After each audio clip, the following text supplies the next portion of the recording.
ఆరోగ్య ప్రదాత అవయవ నిర్మాత అయిన యేసుక్రీస్తు నామం పేరిట క్రీస్తునందున్న దేవుని ప్రియులరా, మీ అందరికీ హృదయపూర్వకమైన వందనములు తెలియచేయుచు ఉన్నాను. ఈ దినపు యేసయ్య కృపా వార్త నిర్గమకాండము 15వ అధ్యాయం 26వ వచనం. నిన్ను స్వస్థపరచు యెహోవాను నేనే.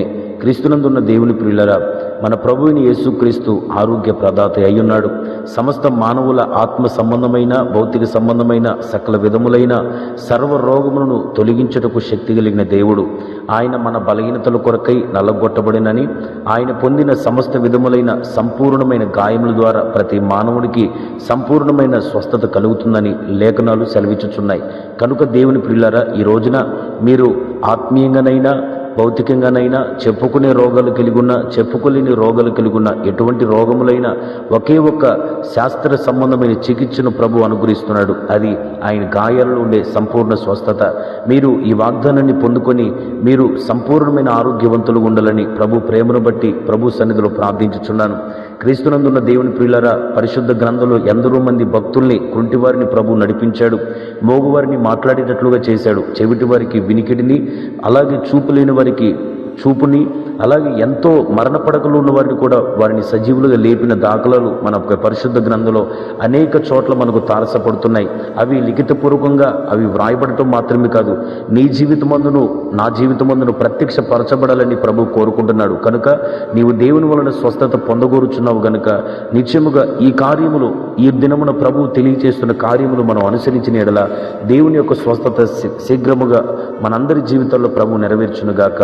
మొట్టమొదటిగా నిర్గమకాండలో ఇలాగా మారా అనుభవం దగ్గరకు వచ్చిన ఇశ్రాయేలును పరీక్షించిన దేవుడు వారి దగ్గరికి ఏ ఐగుప్తులో రోగమైన రాకోకుండా వారికి స్వస్థత అనుగ్రహించినట్లుగా ఆయన వారికి తెలియచేసిన ప్రతి మాటను ఏంటంటే, వారు దేవుని దృష్టికి అనుకూలమైనది చేయాలని, న్యాయంగా ప్రవర్తించాలని, ఆయన నియమించిన కట్టడలని, ఆజ్ఞలని శ్రద్ధగా విని దానిని అనుసరించి నడవాలని, ఎప్పుడైతే వారు అటువలే జీవిస్తారో వారికి సంపూర్ణ స్వస్థత అనుగ్రహించబడుతుందని ప్రభు చెప్తున్నాడు. ప్రియులారా, మొట్టమొదటిగా మనకి స్వస్థత కలగాలంటే 10 మంది కుష్ఠరోగులు యేసయ్య మాట విని ఎలాగైతే ఆయన మాటకు విధేయులై వెళ్ళారో, మనం కూడా ప్రతి ఆదివారం, ప్రతి సందర్భాలలో ప్రభు మనతో మాట్లాడుతున్న ప్రతి ఉపదేశానికి, ఆజ్ఞకి, కట్టడాలకి మనం విధేయులమై శ్రద్ధగా విని దానిని అనుసరించి ఆయన దృష్టికి న్యాయమైనది చేసిన ఎడల నిశ్చయముగా మనందరికీ స్వస్థత కలుగుతుంది.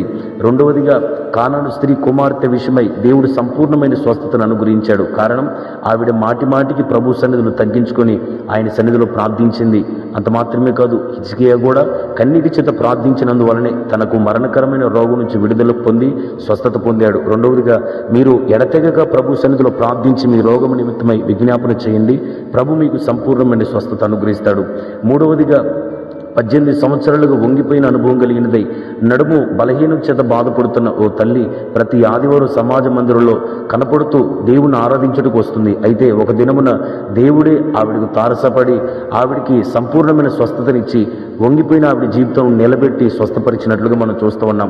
చాలామంది రోగములు వచ్చినప్పుడు మందిరానికి దూరమైపోతారు, ఆరాధనకు దూరమైపోతారు, సహవాసానికి దూరమైపోతారు. అక్కడే రోగానికి బలం పెరుగుతుంది. కనుక మీరు రోగానికి బలం ఇవ్వద్దు, దేవునికి బలం ఇవ్వండి. ఆయన స్వస్థపరుచువాడు కనుక ఆయన సన్నిధికి తప్పక రండి, ఆయనను ఆరాధించండి, స్తుతించండి, పరిశుద్ధుల సహవాసంలో ఉండండి.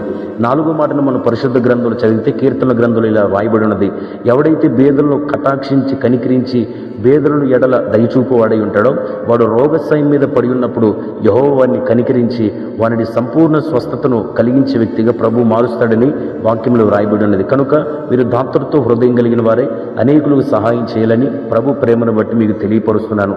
దేవుని ప్రియులారా, చివరగా ఇది చాలా చాలా చాలా ప్రాముఖ్యమైన మాట ఏంటంటే అది విశ్వాసం. రక్తస్రావం కలిగిన స్త్రీ వెనువెంటనే యేసయ్య వస్త్రపు చెంగు ముట్టి స్వస్థత పొందింది. శతాధిపతి తన దాసుడి విషయమై, ప్రభువా నీ మాట సెలవిస్తే చాలు నా దాసుడు బాగుపడతాడు అని వెంటనే స్వస్థత పొందాడు ఆ దాసుడు. ఇలాగ పరిశుద్ధ గ్రంథంలో ఎంతోమంది, యాయిరు కుమార్తె విషయంలోనే కానీ ఇక కొంతమంది విషయాల్లో కూడా దేవుడు వెనువెంటనే అద్భుతాన్ని, స్వస్థతని, గొప్ప కార్యాలు చేశాడు. కారణం, వారు వెనువెంటనే అత్యధికమైన విశ్వాసాన్ని క్రీస్తు యేసు యందు కనపరిచారు గనుక. ప్రియులారా, మీలో ఏమాత్రం కూడా అవిశ్వాసం, అల్ప విశ్వాసం విశ్వాసం అనేది పొరపాటున కనపడద్దు. మన యేసయ్యకు అసాధ్యమైనది ఏదీ లేదు. ఆయన యందు సంపూర్ణమైన విశ్వాసం కలిగి ఉండండి. మీ విశ్వాస పరిమాణం ఎంత స్థాయి అయితే ఉండదో దేవుని యొక్క కార్యం యొక్క స్థాయి కూడా అంతే ఉండదని చెప్పుటకు సందేహం ఏమీ కూడా లేదు. కనుక ఈ చెప్పబడిన మాటలన్నీ మనం అనుసరించిన యెడల మన జీవితంలో ప్రభు శీఘ్రంగా ప్రతి విధమైన స్వస్థతను అనుగ్రహించి మన జీవితాలని ఆయన సన్నిధిలో సాక్షులుగా నిలుపునుగాక. ఆమేన్. ప్రార్థన. సర్వోన్నతుడా యేసయ్య, నీకు స్తోత్రం. ఈ దినమున మాకు నేర్పిన శ్రేష్టమైన కృపావార్తను బట్టి స్తోత్రం. నిత్యముగా ఈ మాటలు వింటున్న వారిలో ఎవరు రోగముల చేత బాధపడుతున్నారో వారికి శీఘ్రంగా స్వస్థత కలుగునుగాక. ఆరోగ్యం ఇచ్చి మేము నడవలసిన ప్రతి మార్గాన్ని తెలియజేశారు. ఆ రీతిగా జీవించడం కృపనివ్వమని యేసు నామములో అడుగుచున్నాము తండ్రి. ఆమేన్. Praise the lord.